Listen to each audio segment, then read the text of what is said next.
آپ نے تو کعبے کی چھت پہ ہی چڑھا دیا جی ان کو سیدھا۔ آرمی چیف کا یہ کام نہیں ہے کہ وہ جا کے تاجروں کے ساتھ میٹنگ کرے، آئین کے ساتھ اگر کوئی غداری کرے تو اس کی عزت نہیں ہو سکتی۔ مستقبل میں ہم آپ کو بھی میدان سیاست میں دیکھ سکتے ہیں۔ عمران خان صاحب اس وقت ڈرائیونگ سیٹ پہ آ کے بیٹھ گئے۔ ڈاکٹر اسرار صاحب رحمہ اللہ جو ہمارے استاد بھی تھے، ان کی جماعت اسلامی چھوڑنے کی وجہ یہ تھی، یہاں میں عمران خان صاحب کو یہ کہوں گا تو ایکسپوز کر دینا ان کو۔ اب سوشل میڈیا اتنی بڑی پاور ہے تو یہ ذرا سی ہینکی پینکی کریں گے تو عوام خود بدلہ لے گی ان سے۔ آپ کسی کو ریکمینڈ کرتے ہیں کہ جناب اس طرح عمران خان کو ووٹ دیں؟ میں اپنی رائے ضرور رکھتا ہوں، میں کہتا ہوں دنیا تو پاکستانیوں کی برباد ہوئی ہوئی ہے، آخرت تو بچ جائے۔ غالباً 2 دفعہ آپ پر قاتلانہ حملے بھی ہو چکے ہیں۔ اگر زندگی کا اختتام موت ہی ہے تو شہادت سے بیسٹ آپشن کوئی نہیں۔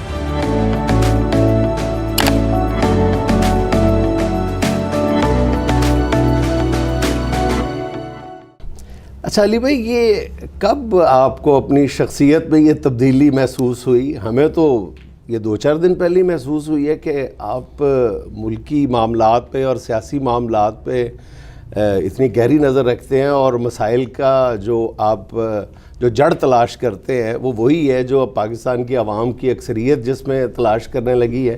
تو آپ نے تو کعبے کی چھت پہ ہی چڑھا دیا جی ان کو سیدھا۔ لا حول ولا قوت الا باللہ، اللہم صلی علی محمد وعلی آل محمد۔ جنید بھائی، سب سے پہلے تو آپ کا شکریہ، آپ نے موقع دیا مجھے کہ میں آپ کے پلیٹ فارم سے اپنی بات رکھ سکوں۔ دیکھیں، ہمارا دین کے بارے میں بھی یہی کانسیپٹ ہے کہ آپ نے بکش مسلمان بننا ہے، قرآن و سنت کو فالو کرنا ہے۔ جہاں تک ڈیموکریٹک ویلیوز کا تعلق ہے، آئین کا تعلق ہے، تو اس میں میرا وہی کانسیپٹ ہے۔ اس کی وجہ سے جو بھی اس میں فٹ ان بیٹھتا ہے نا جی، میں اسے سپورٹ کروں گا۔ خان صاحب کی سیاست سے جو ہمیں اختلاف تھا نا، وہ یہ تھا کہ یہ پرائم منسٹر ہوتے ہوئے انہوں نے اپنے کام سب لیٹ کیے ہوئے تھے نیچے اور لوگوں کو۔ یعنی آرمی چیف کا یہ کام نہیں ہے کہ وہ جا کے تاجروں کے ساتھ میٹنگ کرے۔ اسی چیز کا ہمیں ان سے اختلاف تھا۔ جب وہ اختلاف دور ہو گیا تو ہم تو اپنے اسی پرانے کانسیپٹ کے اوپر ہیں، بکش، یعنی آئین میں جو لکھا ہوا ہے نا، اگر کوئی شخص کہتا ہے میں پاکستانی ہوں اور پاکستان کے آئین کو مانتا ہوں تو اس سے پھر اس چیز کو فالو کرنا ہے۔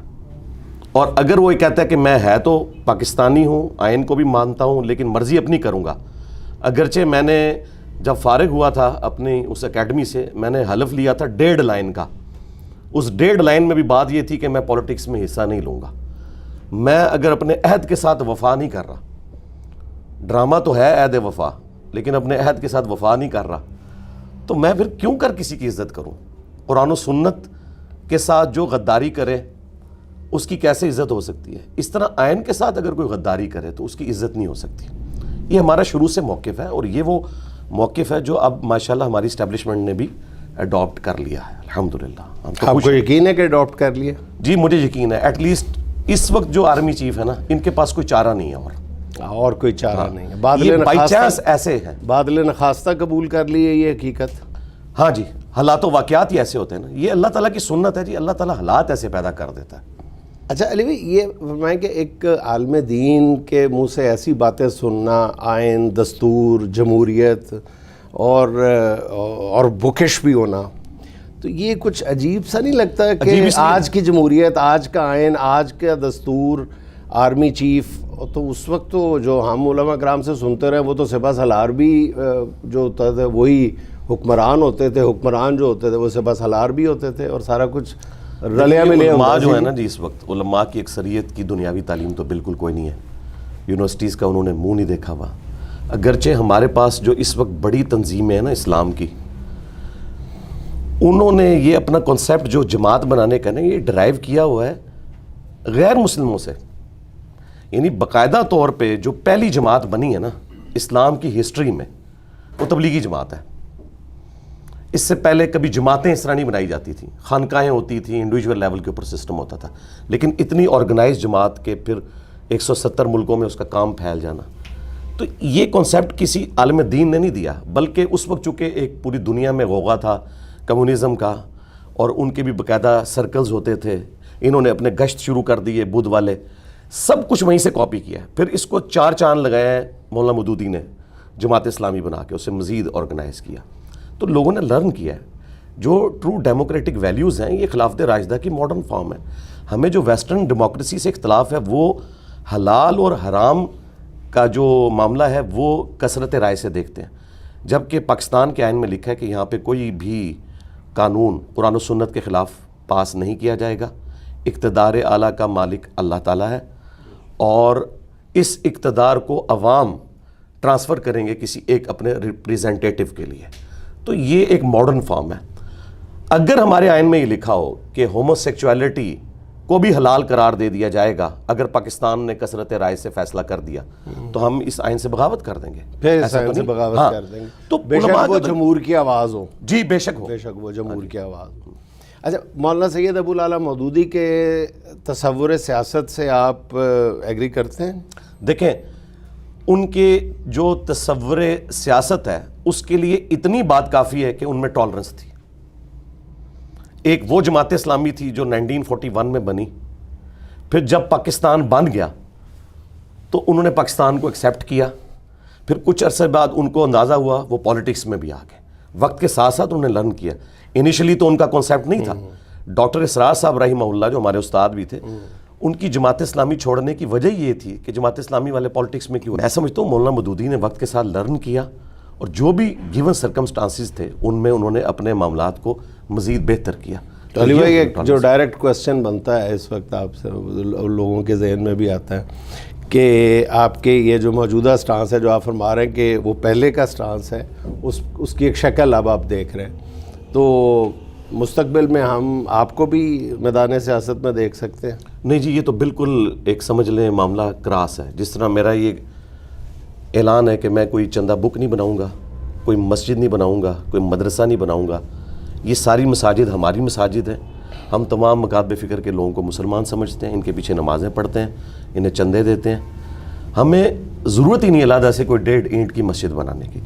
بالکل اس طریقے سے میں کلیئر ہوں کہ پالیٹکس کے حوالے سے ہم اپنی یوتھ کو گائیڈ ضرور کریں گے قرآن و سنت کی روشنی میں. جس طرح آپ اگر ڈیموکریسی پہ مجھ سے بات کریں، میں 1 گھنٹہ اور جو دوسرے لوگ ہیں جو ملوکیت کو، کنگ شپ کو فالو کرتے ہیں، ان کے دلائل کیا ہیں، پھر ہم اسے کاؤنٹر کیسے کرتے ہیں، وہ ایک ایک چیز میں بیان کر سکتا ہوں. تو میں پالیٹکس چونکہ اس وقت پاکستان کا سب سے بڑا مسئلہ ہے. دیکھیں جب ہم لوگ چھوٹے چھوٹے تھے نا تو 8 سے 9 سڑکیں ویران ہوتی تھی وارث ڈرامے کے لیے. من چلے کا سودیا، یہ ایک ڈرامہ اشفاق صاحب کا لگتا تھا. اسی طریقے سے اندھیرا اجالا. اب یہ جگہ لے لی ہے ٹی وی ٹاک شوز نے.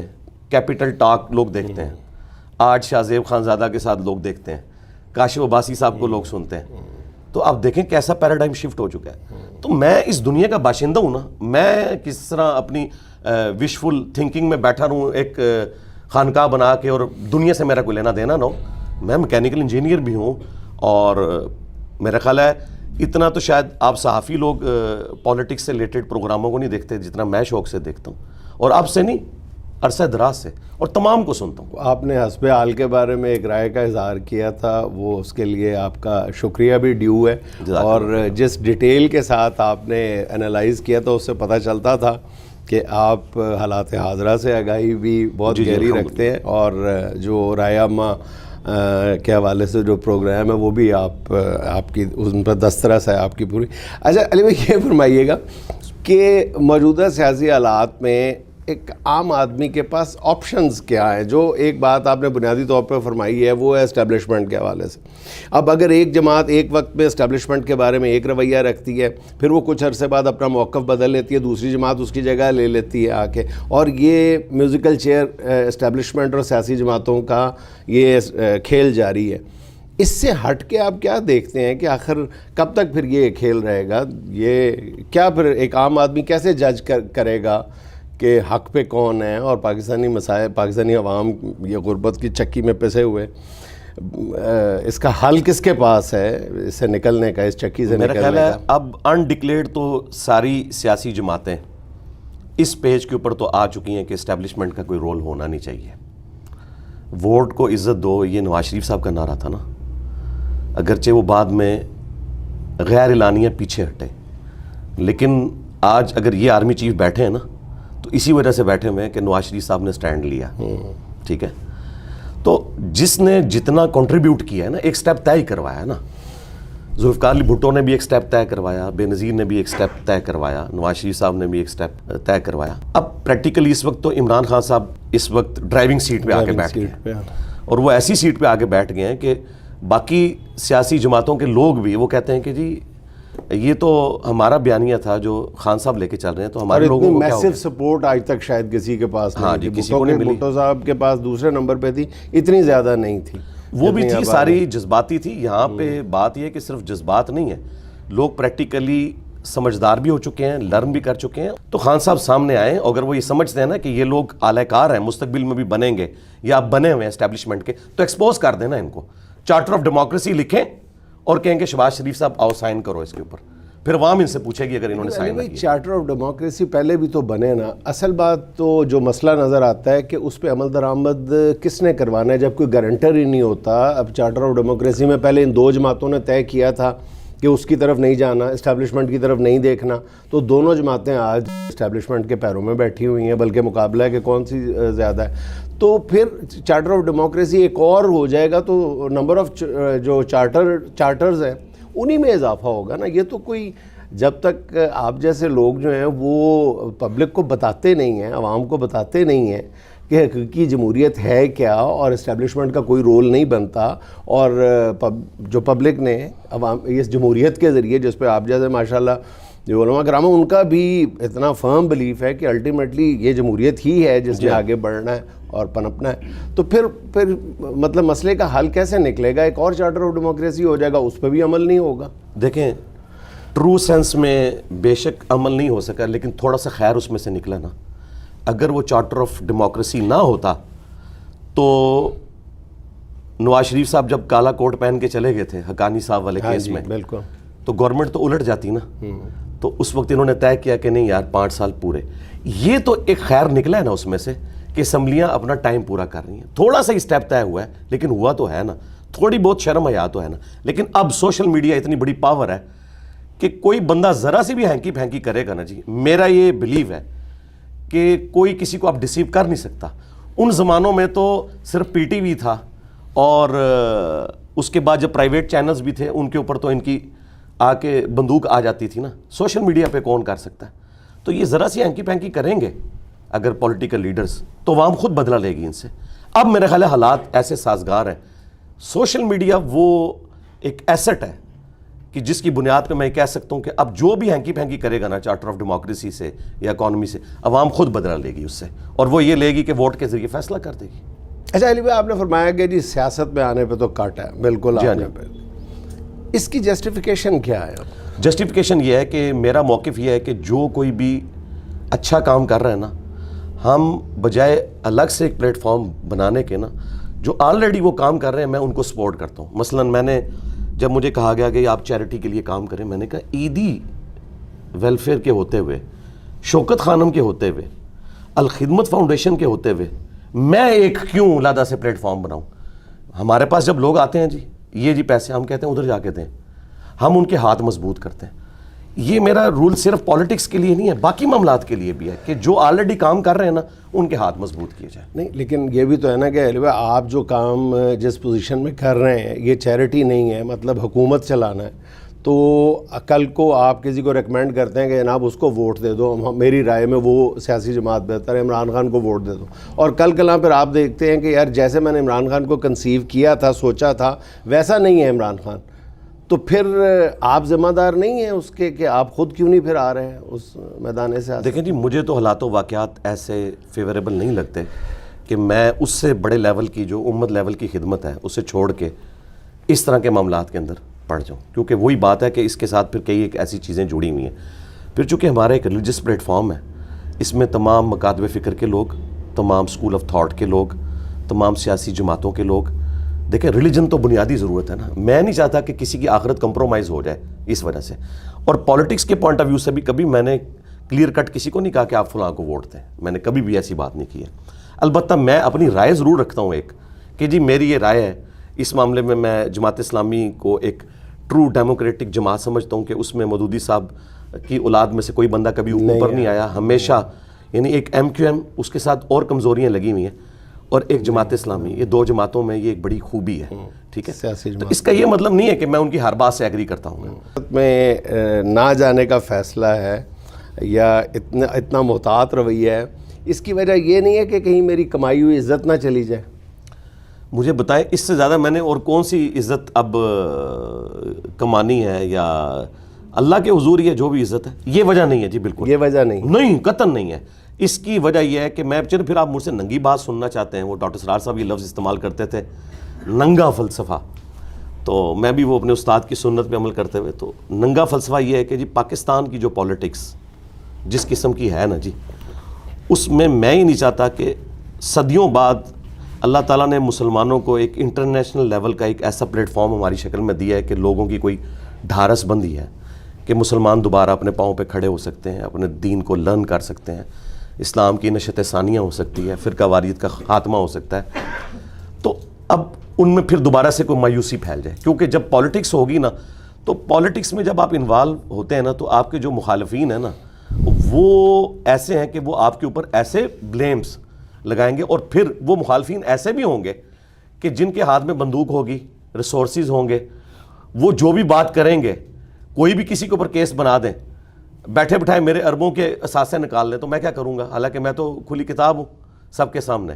تو اس لیے میں نہیں چاہتا کہ اس کی وجہ سے کسی کی آخرت برباد ہو جائے، چونکہ میرے ساتھ لوگوں کی آخرت جڑ گئی ہے، جو دین سیکھا ہے نا انہوں نے مجھ سے، تو میں کہتا ہوں دنیا تو پاکستانیوں کی برباد ہوئی ہوئی ہے، آخرت تو بچ جائے، اس لیے میں اس طرف نہیں جانا چاہتا۔ لیکن علی بھائی جو ذہن میں بات آتی ہے وہ یہ ہے کہ اب آپ نے جو ایک دائی کے طور پہ جو راستہ اپنایا ہے، اس میں بھی تو یہ ڈر موجود ہے نا۔ آپ نے سب سے زیادہ، میرا خیال ہے کہ پاکستان کی تاریخ میں اگر دیکھا جائے تو 2-3 ایسے علماء کرام ہوں گے جو، اور آپ تو ماشاءاللہ اتنی کم عمری میں آپ نے یہ راستہ چن لیا، باقیوں نے تو ایک عمر میں جا کے اس کا انتخاب کیا ہوگا کہ فرقہ واریت کے خلاف جنگ کرنی ہے، اور وہ زیادہ پرخطر راستہ ہے، میری ذاتی رائے میں وہ زیادہ پرخطر راستہ ہے کہ آپ جتنے زیادہ اخلاص کے ساتھ یہ بات کرتے ہیں، جتنے دبنگ انداز میں یہ بات کرتے ہیں، اتنا ہی سو کالڈ، میں کہہ رہا ہوں نام نہاد عزت، جو عزت جانے کا خطرہ جو ہے وہ اس میں زیادہ ہے، وہ سیاست سے بھی زیادہ ہے۔ تو وہ اس راستے کا تو آپ نے انتخاب کر لیا جی، اس کی میں آپ کو اس کی وجہ سے آپ پہ غالباً 2 دفعہ آپ پر قاتلانہ حملے بھی ہو چکے ہیں، 3 دفعہ قیمت بھی چکانا پڑی ہے آپ کو۔ دیکھیں، یہ میں قیمت چکانے کے لیے تیار ہوں، اور اس راہ میں جان بھی چلی جائے تو وہ سیدنا حسین بن علی کا قول ہے علیہ السلام کہ اگر زندگی کا اختتام موت ہی ہے تو شہادت سے بیسٹ آپشن کوئی نہیں ہے، کیونکہ یہ تو ٹائم مقرر ہے، وہ تو اپنے وقت پہ آنا ہے۔ ان کے ساتھ ہم اس حوالے سے کاؤنٹر ان کو کر سکتے ہیں کہ ہم علمی دلائل کی روشنی میں ان کے سامنے معاملات رکھ سکتے ہیں، یہ کبھی اس ریڈ لائن کو کراس نہیں کر سکتے نا، کیونکہ انہوں نے اپنے اوپر جو نیکی کا لبادہ اوڑھا ہوا ہے نا، وہ تو نہیں اتار سکتے نا، اندر خانے جو مرضی کریں۔ اگر یہ مجھے آ کے کوئی اس طرح کے معاملات کریں گے، لوگ کہیں گے یار آپ عالم دین ہو کے اس طرح کی بات کر رہے ہو، لیکن جو وہ دوسری پارٹی ہے نا سیاست والی، ان کے اوپر تو کوئی بھی چیک نہیں ہے نا، اس حوالے سے میں بات کر رہا ہوں۔ تو میں چاہتا ہوں کہ ہم لوگوں کو گائیڈ کرتے رہیں، اور پھر آخری بات اس میں یہ ہے کہ قوم میں کچھ بڑے ایسے ہونے چاہیے جن کی بات کو سارے رسپیکٹ تھے، جو اس وقت تو میری نظر میں اب کوئی نہیں بچا۔ ایک طارق جمیل صاحب بچے تھے، لیکن ان کے ساتھ بھی جو کچھ معاملات ہوئے، میں چاہتا ہوں کہ ایسے لوگ ہر قوم میں ہونے چاہیے کہ جن کی بات سب لوگ سنیں۔ عیدی صاحب تھے، وہ کوئی جماعت تو نہیں جوائن کی ہوئی تھی انہوں نے، لیکن ان کی بات کو لوگ وزن دیتے تھے۔ آپ یہ سمجھتے ہیں کہ جو انکانٹروورشل، نان کانٹروورشل لوگ ہیں وہ زیادہ سوسائٹی کو احسن انداز میں ڈیلیور کر سکتے ہیں؟ ہاں جی، اس اعتبار سے کہ وہ سچے ہوں، یعنی جس طرح میرے بارے میں اب کانسیپٹ یہ ہے کہ کسی نے نہیں چھوڑتا جی، کسی کا لحاظ نہیں کرتا جی، انہیں جڑی بھی شاید تک نہیں انہیں کہہ دینا ہے۔ یہ وہ باتیں جو ہمارے مخالفین بھی نجی محفلوں میں کرتے ہیں، ٹھیک ہے، سامنے آ کے جو مرضی کریں، لیکن انہیں یہ پتہ ہے۔ یہ کانسیپٹ جو ہے نا، یہ بہت بڑا ایسٹ ہے کسی نیشن کا۔